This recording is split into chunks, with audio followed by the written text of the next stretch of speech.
Bonjour à tous, bonjour à toutes, j'espère que vous allez bien. Je suis en retard de quelques jours, c'est normal. Je savais pas trop comment faire cette vidéo, je savais pas trop quel genre de sujet je voulais aborder pour fêter le couple. Parce que du coup ça fait 1 an que je suis le challenge du NoFap. Ça fait 1 an que je suis sur le site du StopFap. Et ça fait à peu près 3 mois que je suis dans l'équipe de modération du site. Et je savais pas trop de quoi parler. Parce que si vous avez vu ma vidéo sur mon bilan des 7 mois, pour ceux qui me connaissent déjà, si vous ne me connaissez absolument pas et que vous venez juste de tomber sur cette vidéo, je vous dis bonjour, je m'appelle Lily, Bini. Ma chaîne est composée de vidéos sur le bien-être et sur le développement personnel. Je parle beaucoup de choses, notamment les tabous de la société. Et j'essaie de faire en sorte que chacun puisse pouvoir donner son opinion ou pouvoir commencer des discussions avec des personnes pour leur ouvrir d'éventuelles opportunités. Par opportunité, je parle d'opportunités d'évolution parce que y a des choses qui ne peuvent pas se mettre en route tant qu'on n'a pas eu une discussion ou tant qu'on ne s'est pas retrouvé face à face avec quelqu'un qui te parle d'un sujet bien précis. Et c'est ce que j'essaie de faire sur ma chaîne, quoi. Si ça vous intéresse, j'ai plein de playlists sur ma chaîne. Et si ça vous plaît, bah abonnez-vous, ça me fera plaisir. Et j'espère que mon contenu continuera de vous plaire. Du coup, je disais, vis-à-vis de mon bilan des 7 mois, j'avais fait un petit bilan sur l'état dans lequel je me retrouvais et quels pouvaient être mes plans pour l'avenir. C'est toujours quelque chose que j'aimerais faire. Rencontrer des gens pour faire en sorte qu'ils se sentent mieux, pour qu'ils passent un bon moment, que ce soit au travers de la parole, de la confidence ou bien d'animaux, parce que à la base, si vous voulez, je voulais faire un espèce de café de chat qui ferait en sorte que le matin, enfin en pleine journée, les gens viennent et peuvent se sentir bien avec les chats et avec nous, c'est-à-dire qu'on peut discuter. Je voulais faire un coin avec un espèce de salon de thé aussi. Ça, c'était mon objectif principal, le fait de pouvoir rencontrer les gens pour leur faire du bien. C'est ce que j'ai en tête, ça prendra du temps.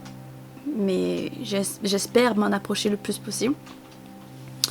Et puis, concernant le futur proche, ben, j'espère qu'on va pouvoir déménager et pouvoir commencer le streaming parce que je m'aperçois que YouTube, c'est bien pour parler et vous faire partager des choses, des pensées comme ça. Mais lorsque j'ai envie de vous parler de vive voix, c'est-à-dire en live, je me sens pas tout à fait à l'aise avec cette idée-là. C'est-à-dire que je ne sais pas trop s'il y aura des gens qui interagiront dans les commentaires live, parce que je vois qu'il y a beaucoup de gens qui font des lives YouTube et que ça se passe relativement bien, mais étant donné que je suis petite youtubeuse, je sais pas si ça marcherait. Donc dans le futur proche, j'aimerais bien aller sur Twitch pour pouvoir faire en sorte de faire des lives très fréquemment. J'irai pas jusqu'à dire 1 fois par jour, mais quelques fois dans la semaine, pour les jours où je ne tourne pas de vidéo, des streams où je pourrais vous parler, des streams où je pourrais jouer, parce que je joue beaucoup aux jeux vidéo. Et j'espère faire ça cette année. En tout cas, c'est un objectif que j'ai sur le court terme, voilà, une fois qu'on aura déménagé. Et vis-à-vis du NoFap, je suis désolée, mon micro a coupé. Donc je disais, vis-à-vis de NoFap, est-ce qu'on peut dire que je fais partie des anciennes ? Je veux dire oui, en tout cas en ce qui concerne le site du StopFap, c'est-à-dire qu'à partir d'1 an d'ancienneté, Ça fait 1 an que tu tiens en fait. il y a de moins en moins de grades qu'au début, où c'est vraiment au début toutes les semaines, puis ensuite tous les mois. On va dire que je fais partie des anciens, puisque mon prochain grade en soi, ce sera dans 3 mois, tout pile. Ça fera 1 an et 3 mois, et là je level up près, on va dire. Donc ça c'est vis-à-vis du site. Je fais partie des anciens du site maintenant, voilà. Et personnellement, je me sens pas comme s'il y avait quelque chose qui avait vraiment changé. C'est-à-dire que je conserve tout ce que j'ai acquis jusqu'à maintenant. J'ai toujours aucun problème, aucun truc qui fait revenir ma phobie sociale. C'est-à-dire que lorsque je croise des gens dans la rue, bon pas maintenant parce qu'on est en plein confinement, mais en temps normal, lorsqu'il y a quelqu'un qui me parle dans la rue ou qui me demande quelque chose, ou voilà, ça se passe super bien. Ça se passe même super bien. Et à part ça, ben, on va dire que c'est juste la conservation de tout ce que j'ai eu, quoi. Au niveau des projets et tout ça, bah, ça ne ralentit pas. Enfin, ça dépend toujours de chacun ce que chacun fait, des disponibilités de chacun. Mais vous voyez que je continue à faire des projets libido avec les personnes qui me contactent, soit via Instagram. Je mets beaucoup de sondages, je mets beaucoup de questions auxquelles vous pouvez répondre. Je sais qu'il y a une partie des personnes qui me suivent sur YouTube, qui me suivent sur Instagram et qui fréquemment regardent les stories et y répondent. Vous les membres du StopFab, je sais que vous essayez d'éviter Instagram à tout prix pour éviter de tomber sur des bots pornographiques, ce qui est compréhensible. Mais après, bon, vous faites ce que vous voulez, mais ça m'arrive aussi de me faire add par des bots comme ça. Et à chaque fois, je réagis de la même façon, c'est-à-dire que je bloque et je signale et je me fais plus emmerder du tout. Là, ça fait super longtemps que je me suis pas fait embêter par un bot pornographique, donc j'ai vraiment aucun souci. Les seules personnes qui viennent m'embêter quand je pose des questions et tout ça, ce sont des gens... Par exemple, là récemment, ce sont des Coréens qui sont dans la carrosserie, je crois. Je sais même pas comment est-ce qu'ils ont fait pour tomber sur ma chaîne déjà. Mais voilà, j'ai pas compris, donc je réponds pas, quoi.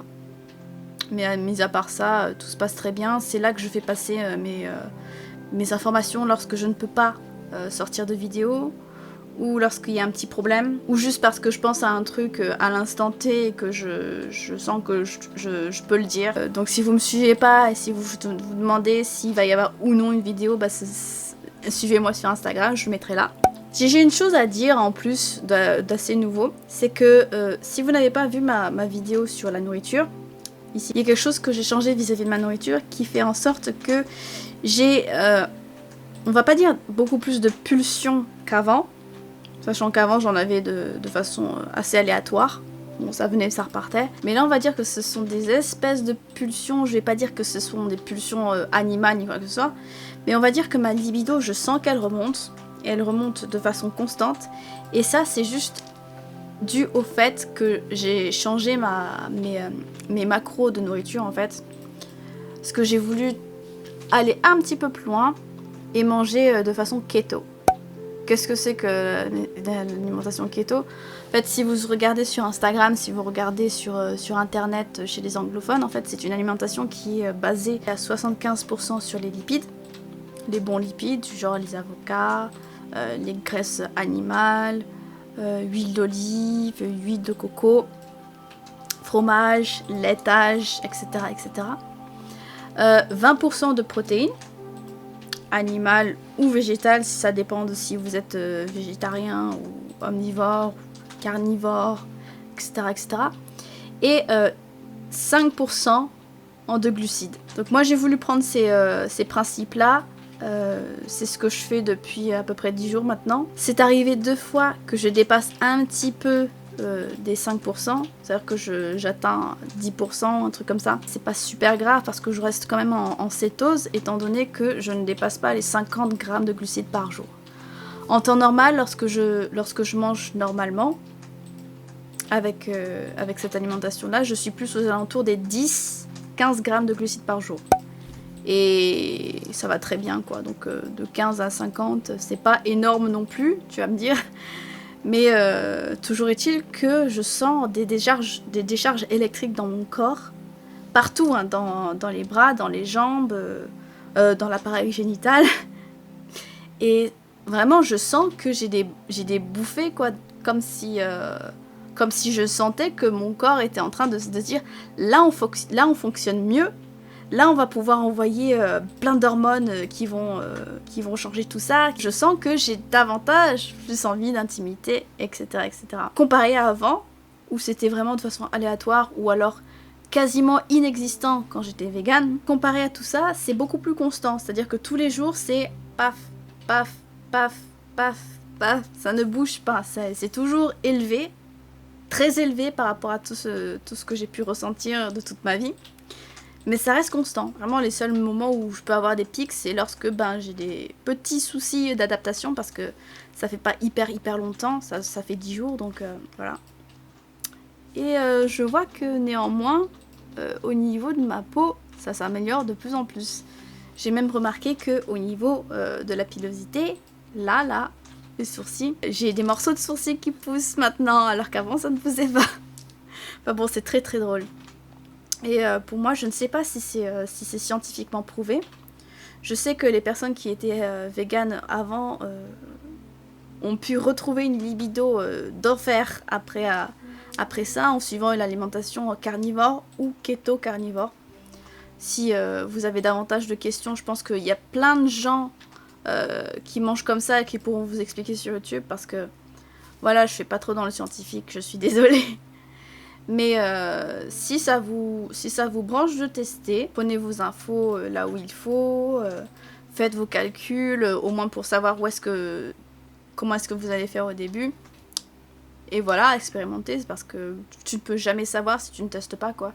Au début, je pensais que j'allais pas m'y faire dans les 3 premiers jours, parce que je mangeais énormément de pâtes, énormément de pain, et je pensais que ça allait me manquer. Mais au final, pas tant que ça. Je me suis même rendu compte que les pâtes et tout ça, ben, c'était plus ça. J'arrivais pas trop à les digérer maintenant. C'est-à-dire qu'en petite quantité, ça va. Mais les plâtés normales ou les proportions que je mangeais avant, ça marche plus du tout, quoi. Ça me fait aller aux toilettes direct après manger. Enfin voilà. Au niveau de la libido, c'est super haut. Et je pense que c'est ça qui me donne la pêche, surtout ces temps-ci, parce que faut dire qu'il y a pas mal de choses qui sont en train de se passer. Il faut que je me débatte aussi avec ça. Mais voilà à peu près où est-ce qu'on en est en gros. Si vous avez des questions vis-à-vis de ça, des questions bien précises, mettez-les-moi dans les commentaires. J'ai aussi demandé sur Instagram si vous avez des préjugés sur la sexualité féminine. Je pense que je le mettrai, je le relancerai pour avoir davantage de réponses. Et j'avais demandé ça. Et j'avais aussi demandé si vous avez une copine. Je parle surtout aux garçons. Mais bon, si vous êtes lesbienne ou bisexuelle, vous pouvez aussi répondre. Si vous avez une copine, ou si vous allez avoir une copine dans le futur, comment est-ce que vous réagiriez en gros si elle vous disait qu'elle suit NoFap? J'ai mis ces questions sur le site du StopFap, j'ai mis ces questions sur Instagram. Donc si vous voulez y répondre, voilà, faites-le. Les commentaires sont aussi faits pour ça. Et je vous lis tous et je vous dis à tous une très très bonne fin de soirée. Et les prochaines vidéos seront là-dessus, du coup. Je vous dis à plus dans une prochaine vidéo. Et salut!